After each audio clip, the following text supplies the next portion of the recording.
Hi, this is Mars again, and today I will be sharing an acrylic painting tutorials.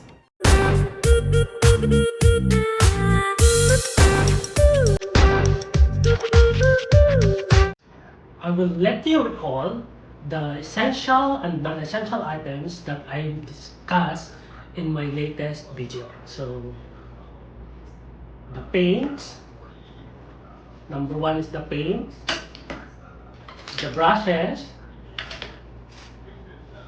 the palette, my canvas, paper towels, and water. Sa painting tutorials ko today, I'll be using only these materials.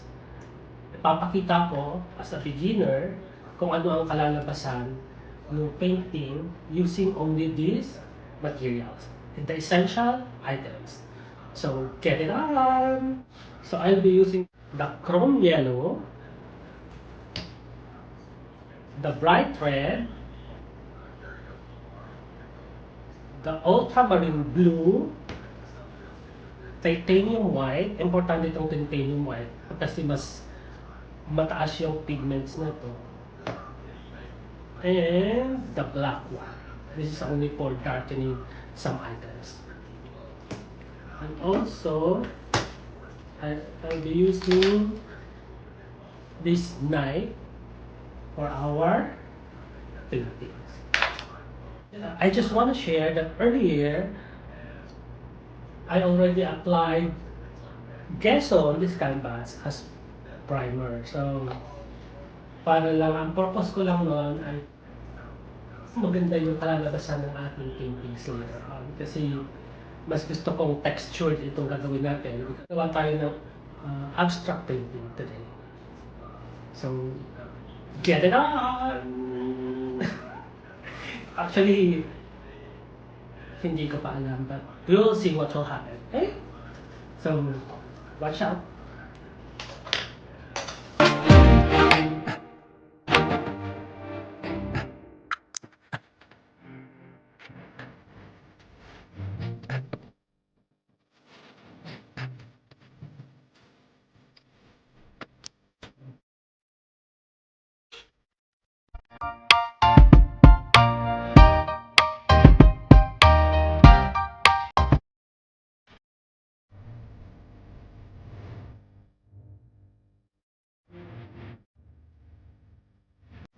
Okay, katulad nga nung sinabi ko nung nakaraang video, kailangan ko lang ng blue, yellow, red as my primary colors with the help of white and black for blending purposes. So, magsimula na tayo!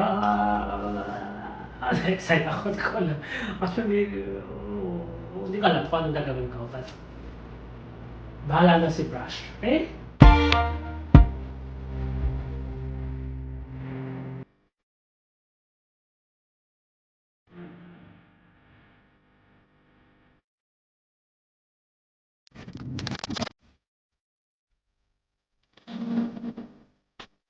I'll be mixing green, yung blue, and yellow. Gamitan muna ako ng palette.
So this will be all for today, and I will be signing off my painting.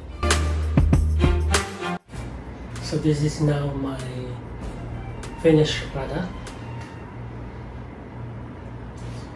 So this is the ABS-CBN colors. This is their antenna, and this one is their signal. Parang ganun yung pagkakaalam ko sa meaning ng logo ng ABS-CBN. May antenna, tapos nakabilog doon yung tatlong color na yun yung signal. Parang gano'n. So, anyway, binago ko lang yung design. And these colors, these are representing the people behind the ABS-CBN na, kumbaga, inasa din kasi there's some changes sa buhay nila. Kung dati parang maganda ang buhay nila, kung baga sa bulaklak namumukadkad yung mga buhay nila, yung life nila is okay, parang nag-glow, biglang may news na pumasok regarding sa shutdown ng ABS-CBN. So parang biglang nawala ng kulay, nagkagulo. parang nagkalabo-labo siya. So from maganda sana yan, because you know, they have a fabulous life. They are artists, actors, anchors, and all the people behind the ABS-CBN. So parang may iba medyo okay. Not everybody is affected. So yung iba parang okay pa, maganda pa siya. But yung iba, lalo yung nasa baba, they are affected. But here, sa taas, it's okay.